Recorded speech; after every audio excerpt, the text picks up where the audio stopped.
प्रश्नोत्तर सत्संग माध्यम से आज एक प्रश्न आया है अमर सोलंके मुंबई से। कल उनका अभी प्रश्न एक था, आज दूसरा प्रश्न है उनका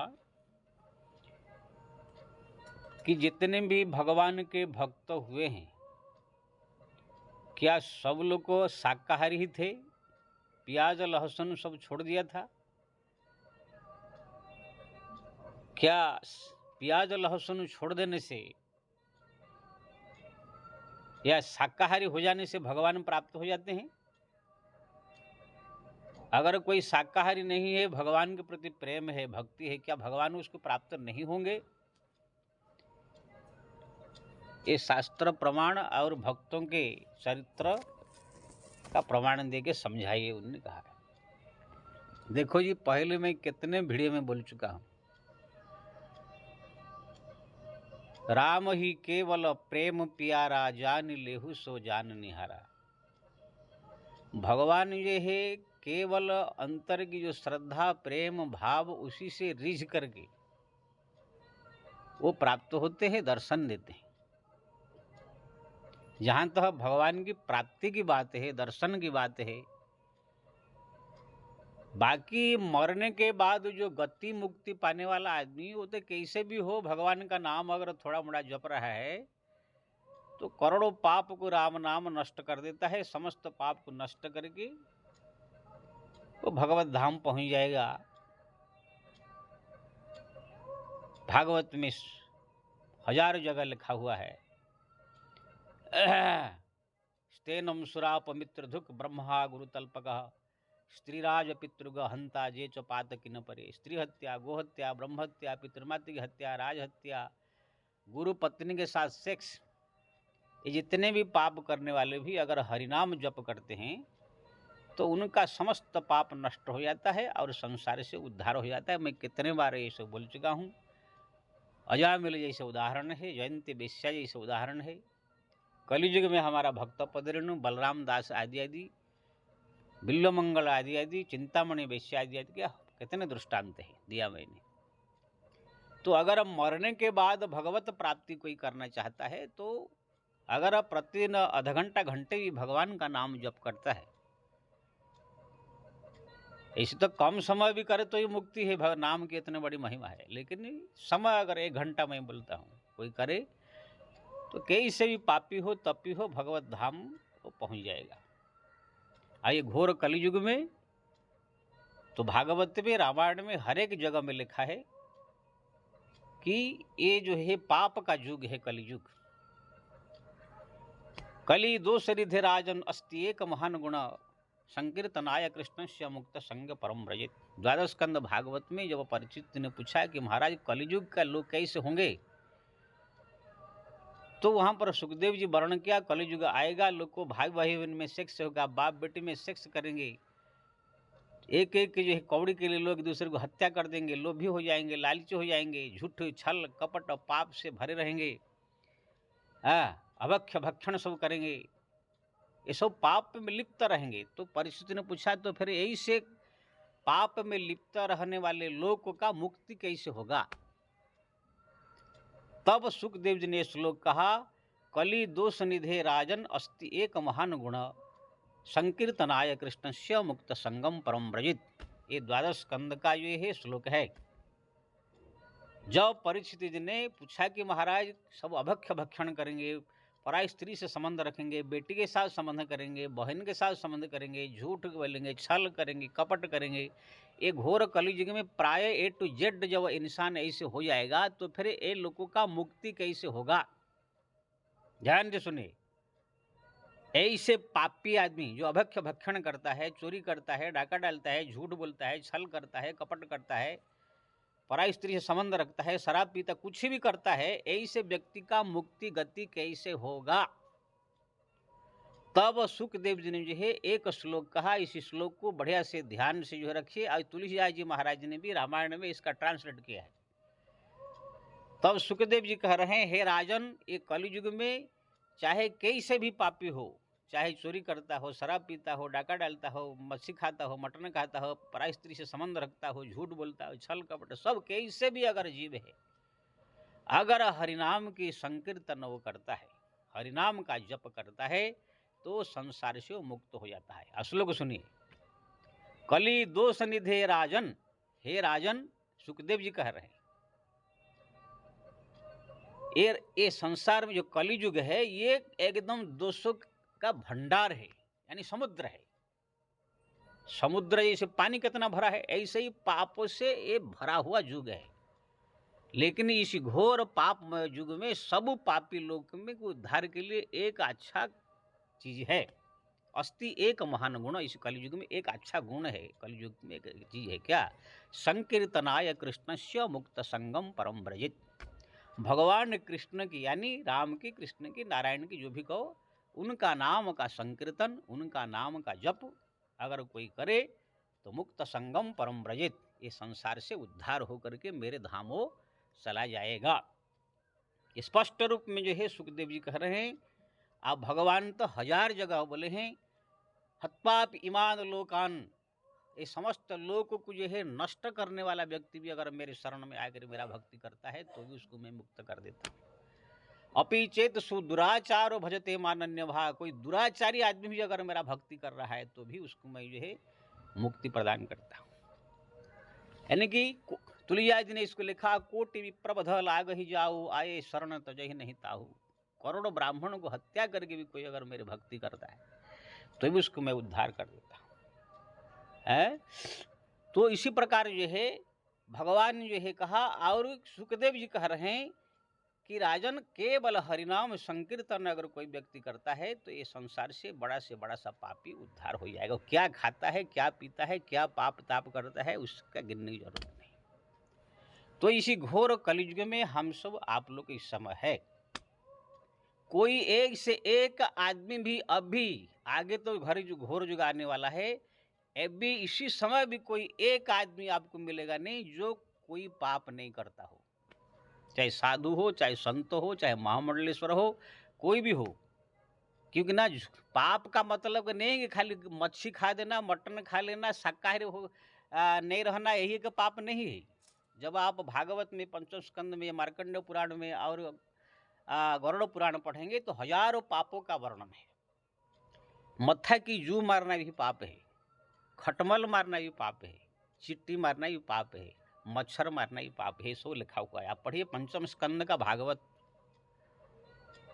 नरक वर्णन जब आता है कि कोई खटमल को अगर मारता है तो उसको कुंभिपाक नरक में आग डाला जाता है, कोई अगर चिट्टी मारता है तो भी उसको जो है कुंभिपाक नरक में डाला, तरह तरह वर्णन उसमें है। तो वहां पर सुखदेव जी ने जब कहा तो परीक्षित ने पूछा कि महाराज, ये समस्त पाप कर सब तो लोग करेंगे ही, चिट्टी मारना, ये पाप है, तो कैसे फिर मुक्ति होगा ना? कितने भी ये सब पाप कर रहा हो कोई, लेकिन हरिनाम अगर संकीर्तन करता है, नाम जप करता है तो संसार से उद्धार हो जाता है। स्तेन सुराप मित्रधु ब्रह्म हत्या, ये चिट्टी फिट्टी छोड़िए। गुरु तल्पगम, स्त्री राज पितृगो हंता, स्त्री हत्या, पिता माता की हत्या, राजा की हत्या, ऐसे महापाप भी सब पाप प्रणाशनम गोविंदानल कीर्तनम, ये समस्त पाप जो है हरिनाम संकीर्तन से बढ़ जाती है। द्वादश स्कंद भागवत में जब भागवत समाप्त होती है उस समय जो है खुद कह रहे हैं सुखदेव जी, कितने बार मैं बोला हूँ, नाम संकीर्तनम यस्यम सर्व पापम स्मरण प्रणाशनम प्रणामि दुख शमनम तम नमामि हरिपरम, जिसके नाम जप मात्र से सब पाप नष्ट हो जाते। तो इसी प्रकार शास्त्र में सब वर्णन है। एक घोर कलयुग में महापापी लोग होंगे, और जो इसका ऑब्जेक्शन उठा रहा है, कोई माई का लाल मेरे सामने आ जाए उसको मैं A to Z पूछूंगा, वही पाप नहीं करता है, चिट्ठी मारता नहीं है, जुआ नहीं मारता है, मच्छर नहीं मारता है, सबसे झूठ नहीं बोलता है, झूठ से बढ़कर दुनिया में कोई पाप नहीं है। लेकिन झूठ जो है आजकल सब बोलते हैं। निंदा करना सबसे बड़ा पाप कहा गया है, पर निंदा सम पाप न गरिसा, कौन ऐसा आदमी दूसरे का निंदा नहीं करता है, झूठ कौन ऐसे नहीं बोलता है। बड़े बड़े संत साधु महात्मा में रहा हो, साधु संत में भी छल कपट चतुराई चालाकी, अरे गुरु की हत्या करके अपने गद्दी पर बैठ जा रहे हैं लोग। अब आजकल हमारा कलयुग में संत साधु महात्मा हो तो आप छोड़ ही दीजिए, ये जितने बड़े बड़े आश्रम में जो सब जो लंबा लंबा तिलक काट के जो इस्कन आदि आदि हरे कृष्ण मंदिर आदि जितने सब लंबे लंबे धोती कुर्ता पहन के सब जो सब बैठे हुए हैं, ये सब एक नंबर मायावी है। खाली बस वहाँ पर वो जाकर कीर्तन करके नाच लेते गा लेते हैं। इसे मेरे पास कितने आए हैं, सब मोह माया में बाल बच्चे में परेशान है, एक एक रुपया के लिए मर रहे हैं, छल कपट से सब भरे हुए हैं। इसे मेरे पास कितने आते हैं सब। तो कहने का मतलब ये है कि सब ए टू जेड दुनिया पाप में लिप्त है। कोई कम है, कोई ज़्यादा। हाँ, ये जरूर मैं कहूँगा, थोड़ा कोई कम है, कोई ज़्यादा है, कोई 1, कोई 10 है, कोई 20 है, कोई 50 है, कोई 100 है, लेकिन कोई इस युग में धुला हुआ नहीं है। तो इसलिए हमारे जो है भगवान ने या सुखदेव जी ने कहा है कि ये घोर कलयुग में सब पापी लोग है। इसलिए जो हरिनाम का जप करेगा वो कैसे भी क्या खाता है, क्या पीता है, क्या नहीं करता है, ये सब से मुक्त होकर के भगवान का धाम जाएगा। लेकिन इसका मतलब ये नहीं है कि मैं नहीं कह रहा हूँ कि सब कुछ है जो इच्छा खाओ, जो इच्छा करो, जो इच्छा मनमानी करेंगे, मैं नहीं बोल रहा हूँ। अगर आपसे हो सकता है तो कंट्रोल करो। अगर आपसे झूठ बोलना कंट्रोल हो सकता है तो झूठ मत बोलिए, अच्छा है। अगर चोरी करना आपसे कंट्रोल हो रहा है तो चोरी मत कीजिए। कोई अगर चीज़ खाने पीने का अभ्यक्ष चीज़ है, आपको खाने की कंट्रोल हो पा रहा है तो कंट्रोल कीजिए। लेकिन आप बोलो कि ये सब कंट्रोल कर देने से हमको भगवान मिल जाएंगे, ये भ्रम में मत रहिए। कोई प्याज लहसुन छोड़ देने से भगवान प्राप्त नहीं हो जाते। आज तक कोई कहानी शास्त्र में नहीं आया कि उसने प्याज लहसुन छोड़ दिया कि तो उसको भगवान दर्शन दे दिया है। ऐसे कोई भक्त नहीं है। लेकिन आपको 1000 भक्त की कहानी बताऊंगा। अभक्ष्य भक्षण करने वाले, प्याज लहसुन खाने वाले भी अगर भगवान के प्रति जप तप श्रद्धा से प्रेम से भगवान को याद किया तो भगवान उनको दर्शन दिए। काली मैं पहले वीडियो में बताया था, मणक भक्त हुए दक्षिण भारत के। वो भगवान शंकर को खून ही चढ़ाता था और मटन ही चढ़ाता था, अब उसको ही खाता था वो। लेकिन उसका इतना प्रेम था भगवान शंकर के प्रति, भगवान शंकर उनको दर्शन दिया। मणक भक्त। हमारे जितने सब कोल भील थे भगवान राम के साथ, वो सब क्या है, सब क्या शाकाहारी और सब प्याज लहसुन छोड़ने वाले थे। अच्छा, केवट ले लीजिए, गोहरा ले लीजिए। केवट प्रसंग आता है रामायण में। जो केवट था वो क्या करता था, मच्छी मारता था, नाव चलाता था गंगा जी में। क्या वो प्याज लहसुन छोड़ दिया था, सब खाना पीना मच्छी मटन सब छोड़ दिया था? उसको ये सब कुछ ज्ञान ही नहीं, अनपढ़ गंवार आदमी था वो तो खाली सुन लिया था कहाँ से कि राम के चरण में कोई जादू है, जो कि कोई पत्थर या कोई लकड़ी फकड़ी छू देने से वो नारी हो जाता है। इसलिए उसी को जो है उसने कह दिया कि प्रभु आपका कर चरण छू गया, मेरा ये नारी बन जाएगा तो मेरा नाम चला जाएगा, इससे हमारा पेट पलता है। उसी के भाव प्रेम श्रद्धा देख करके जब भगवान के चरण धोया, उससे भगवान ने उसको कल्याण किया, उद्धार हो गया। क्या वो आदमी प्याज लहसुन छोड़ दिया था, मटन मच्छी सब छोड़ दिया था, खाना पीना सब एकदम शुद्ध शाकाहारी हो गया था केवट? जो गुहराज भगवान के परम मित्र है, गले में लगाए हैं, वो जंगली कोल भील आदमी, क्या वो शाकाहारी था?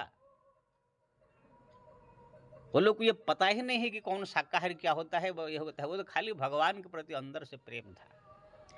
भगवान जब चित्रकूट में पहुंचे, जितने सब कोल भील लोग आए, वो क्या कह रहे हैं, पाप करत निशी बासर जाही, फिर भी न पेरत पुरत ये पेट घाई। है महाराज, हम सब पापी लोग है, हम जड़ जीव जनगण घाती, हम सब जड़ मूर्ख लोग है। आने जाने वालों को लूट करके मार करके जो है उसको लूट लेते हैं, उससे हमारा पेट पलता है। तो ऐसे मूर्ख जड़ अज्ञानी जंगली लोग क्या सब शाकाहारी थे? वो जंगल में रहने वाला हिरण पशुओं को मार के खाते थे। उनको क्या पता था कि कौन प्याज होता है, कौन लहसुन होता है, कौन क्या है, जो दूसरे को मार के लूट के खा जाने वाले। लेकिन वो प्रभु, वो लोगों का जो है भगवान ऐसे वचन सुन रहे हैं। जब ये लोग कहते हैं, अगर चित्रकूट में मिलते हैं, वेद वचन मुनि मन अगमते प्रभु करुणा ऐन, वचन किरातन के सुनत जिम पितु बालक मैन। जो वेद से ही परे है परमात्मा, आज ही इन कोड भिलो के वचन को ऐसे सुन रहे हैं जैसे छोटा सा बालक का तुतरी बोली पिता ही सुनते हैं। अब भगवान वहां पर 11 साल रहे, सबको जो है दर्शन दे करके सबको कल्याण करके उद्धार कर दिया। तो कहने का मतलब ये है, जंगल कोल भील में रहने वाले ऐसे ऐसे लोग क्या वो शाकाहारी थे सब? जिसी जयंती वेश्या को जो है उद्धार भगवान ने किया तोता को पढ़ाने से, क्या वो शाकाहारी थी और प्याज लहसुन छोड़ दिया था? जो आदमी वेश्यागिरी कर रही है वो मटन मच्छी नहीं खाती होगी, अजामिल वो तो जाकर हिरन मार के ही लाता था, खाता था। तो कहने का मतलब ये है, मैं ये नहीं कह रहा हूं कि ये सब खाने के लिए आपको आदेश नहीं दे रहा हूं, मेरी बात जो कहने का समझने का, भगवान के प्राप्ति में एक खाने पीने की चीज प्रधानता नहीं है। अगर कोई व्यक्ति प्रातः काल उठ करके स्नान करे, स्नान करके भगवान का पूजा करे, नाम जप करे, अपना सादा सीधा भोजन करे, अगर तिरस्कर खाद्य न खावे, अभक्ष्य भक्षण न करे, ऐसे माला जपे, तो ऐसे दिनचर्या उनका तो अच्छा है। लेकिन ऐसे दिनचर्या होने के साथ में खाली भगवान का भजन होना चाहिए। कोई व्यक्ति प्रातः काल उठ जाए, स्नान कर ले, तो प्याज लहसुन छोड़ दे, मटन मच्छी छोड़ दे, तिलक लगा गए, लेकिन भगवान का जप का पता नहीं, नाम का पता नहीं, भगवान का ध्यान नहीं, दिन भर जो है दूसरे की चिंता, घर की चिंता, परिवार की चिंता, चुगली बुराई, दूसरे के ठगामी, ये सब करता रहे, तो तुम्हें प्याज लहसुन छोड़ देने से क्या हो जाएगा? ऐसे बहुत मैं महिलाओं को देख रहा हूँ, बहुत सारे पुरुषों बुढ़ा बुढ़ियों को देख रहा हूँ। हमारा गाँव डा में जहाँ मैं रहता हूँ वहाँ भी लंबे लंबे तिलक काट देते हैं, माला लेकर ठग ठग ठग ठग ठग खाली झूठों में कर दे, इधर बातें करते रहते हैं। माला जप हो रहा है, दूसरे का चुगली, दूसरे का बुराई, दूसरे का इसमें ही दिन भर रहते हैं। सुबह शाम थोड़ा सा 10 मिनट माला जप लिया, भगवान नाम जपते नहीं, क्या कर रहे हैं वो? क्या ऐसे मैं 40 साल से देख रहा हूँ, कितने कौन भगवान को मिल रहे हैं ना, कौन सा भक्ति बढ़ रहा है ना, क्या है। मैं यहाँ पर ऐसे ऐसे औरतों को, ऐसे ऐसे आदमी देख रहा हूँ, 30 साल से सब लोग को दीक्षा मंत्र लेके प्याज लहसुन छोड़ के, मटन मछली छोड़ करके सब लंबा तिलक काट कर सब भक्ति कर रहे हैं। किसी को रंच भर भी ज्ञान नहीं हुआ, भगवान का दर्शन तो छोड़िए। तो कहने का मतलब ये, हमारा साधु संत महात्मा भी 1000 साधुओं से मैं मिला हूँ, 40 साल 50 साल से साधु बने हैं, सब प्याज लहसुन छोड़ के, मटन मछली छोड़ के सब साधु कर रहे हैं। मैं भी खुद छोड़ा हूँ, 30 साल से मैं प्याज लहसुन और ये क्या बोलते हैं मटर मछली छोड़ के बैठा हूँ। लेकिन मेरे को ये प्याज लहसुन छोड़ देने से मेरे को सब ज्ञान हो गया, ऐसा नहीं है। मेरे को राम नाम जप से, ग्रंथ के अध्ययन से, भगवान का भजन से मिला है। हमारा बड़े बड़े संत लोग सब ये सब छोड़ के बैठे हैं, जो गधे को जैसे गधे हैं, किसी को ना एक चौपाई का ज्ञान है ना कि श्लोक का ज्ञान है, बस दोनों टाइम सुबह शाम आश्रम में भोजन मिल जा रहा है, तो चाय पानी मिल जा रहा है, वही सुबह शाम आरती में खड़े हो जाते, खाना पीना खा के पड़े हैं, 40 साल 30 साल हो गया, गधे गधे जैसा। कौन सा भगवान उनको मिल गए हैं? भगवान जो है ना शाकाहारी होने से मिलते हैं, ना मांसाहारी होने से मिलते हैं। मैं नहीं कह रहा हूँ कि मांसाहारी हो जाने से कि प्याज लहसुन खाने से भी मिल जाएंगे, प्याज लहसुन छोड़ने से भी नहीं मिलेंगे, कि मांस छोड़ने से भी नहीं मिलेंगे, कि प्याज लहसुन खाने से भी नहीं मिलेंगे, कि मांस खाने से भी नहीं मिलेंगे। भगवान की प्राप्ति होगा आपको हरिनाम जप से, भगवान का स्मरण से, भगवान के चिंतन से, उनके प्रति लगन लगाने से, उनके प्रति प्रेम बढ़ाने से। भगवत प्राप्ति भगवान के प्रेम से मिलता है। उनके जितना आप जप करोगे, नाम जप, इतना आपका सो पाप नष्ट होगा, इतना जो है आपके भगवान के प्रति नजदीक बढ़ेगी, ज्ञान भक्ति वैराग्य प्रेम से प्राप्त होगा। अगर नहीं भी प्राप्त होगा तो हरिनाम के जप के प्रभाव से आपको मुक्ति मिल जाएगी। अगर यहाँ पर आप चाहते हैं कि साक्षात भगवान का दर्शन यहाँ पर हो, तो आपका अगर प्रेम बढ़ेगा, लगन बढ़ेगा, तो यहाँ भी दर्शन होगा, नहीं तो मरने के बाद भगवत धाम प्राप्त होगी। तो भगवान की प्राप्ति का चाहे मरने के बाद हो चाहे यहाँ हो, मुख्य कारण है भगवान का नाम जप और भगवान का सुंदर रूप का चिंतन और भगवान के प्रति व्याकुल होकर प्रार्थना करना। उनके प्रति जो प्रेम है, लगन है, भाव है। चाहे ये कोई अभक्ष्य भक्षण करने वाला क्यों न हो, चाहे शाकाहारी क्यों न हो, चाहे पशु क्यों न हो, पंछी क्यों न हो, चाहे राक्षस हो, चाहे देवता हो, कोई भी अगर भगवत प्राप्ति करना चाहिए तो उनके लिए यही एक रास्ता है, भगवान का नाम जप, भगवान का सुंदर रूप का चिंतन, स्मरण, भगवान से लगन भाव प्रेम से पुकारना। इसलिए आप देखेंगे भक्तमालों में बड़े बड़े नियम कानून में रहने वाले ऐसे रह गए, किंतु भगवान के प्रति प्रेम नहीं है, इसलिए भगवान मिले नहीं। हाँ, कुछ नियम कानून में रहने वाले भगवान के प्रति प्रेम भी बढ़ाए तो भगवान मिल गए। कोई प्याज क्या बोलते हैं, मटन मच्छी खाने वाले भी सोचे कि हम खा पी करके भगवान को पालेंगे, लेकिन भगवान के प्रति प्रेम नहीं तो भी मिले नहीं। लेकिन कोई कोई अभक्ष्य भक्षण करने वाले ऐसे लोग है, लेकिन भगवान के प्रति प्रेम किया तो मिल गए। जैसे केवट है, गोहराज है, मणक का भक्त है, कोल भील आदि है, ये लोग सब करते थे उल्टा पुल्टा काम और अभक्ष्य भक्षण करते थे, लेकिन भगवान प्रति इतना लगन प्रेम था, इतना भगवान पर श्रद्धा था, भगवत प्राप्ति हो गया। तो कहने का मतलब ये है कि अगर कोई व्यक्ति कोई चीज छोड़ करके, अभक्ष्य चीज खाना पीना कोई छोड़ करके अगर भक्ति कर सकता है तो करे, लेकिन वो प्रधान नहीं है कि एक छोड़ देने से हमको भगवान मिल जाएंगे। भगवान मिलेंगे आपको भगवान के प्रेम से, नाम जप से, स्मरण से, चिंतन से, भाव से, प्रेम से। इसलिए ये सब जो है भरमाने का काम जो किसको नहीं करना चाहिए। अगर कोई व्यक्ति सब कुछ अभक्ष्य भक्षण छोड़ करके भजन करना चाहता है, प्रेम उसका बढ़ता है तो ठीक है, लेकिन कोई व्यक्ति ये सब खा पी के ही भक्ति उसका बढ़ रहा है तो उनके लिए वो ठीक है। किसी प्रकार से हमको भगवान का भक्ति बढ़ना चाहिए, प्रेम बढ़ना चाहिए, यही जो है मुख्य लक्ष्य होना चाहिए। हमारा जो है आप लोग को दृष्टांत दे दिया, इसी कलयुग में भी ऐसे ऐसे भक्त हुए का दृष्टांत दिया, सत्य त्रेता युग में भी दृष्टांत दिया। तो इसी प्रकार जो है, और ये घोर कलयुग है, ये घोर कलयुग में कोई भी नियम कानून वाला, कोई बड़ा एकदम धार्मिक, कोई एक A to Z क्लियर व्यक्ति हो ही नहीं सकता है। बिना पाप किए, बिना अपराध किए, बिना दुर्गुण से भरे हुए ऐसे कोई नहीं है। अगर कोई व्यक्ति बोले कि सब शुद्धता से हम रह करके एकदम पूरा शाकाहारी रह करके पूरा एकदम कोई दुर्गुण हमारे पास न हो तो भक्ति करे भगवान मिले, ऐसे कोई माई का लाल आजकल है नहीं है। ये घोर कलयुग में एक ही रास्ता है, भगवान का नाम जप, भगवान का स्मरण चिंतन करे। अगर आपको हो सके तो ये सब चीज़ छोड़ सकते हैं, नहीं है तो आप खाइए पिए देखिए सुनिए, जो इच्छा कीजिए, भगवान का नाम जपिए, भगवान का स्मरण चिंतन कीजिए, इससे ही कल्याण होगा। जय श्री राम।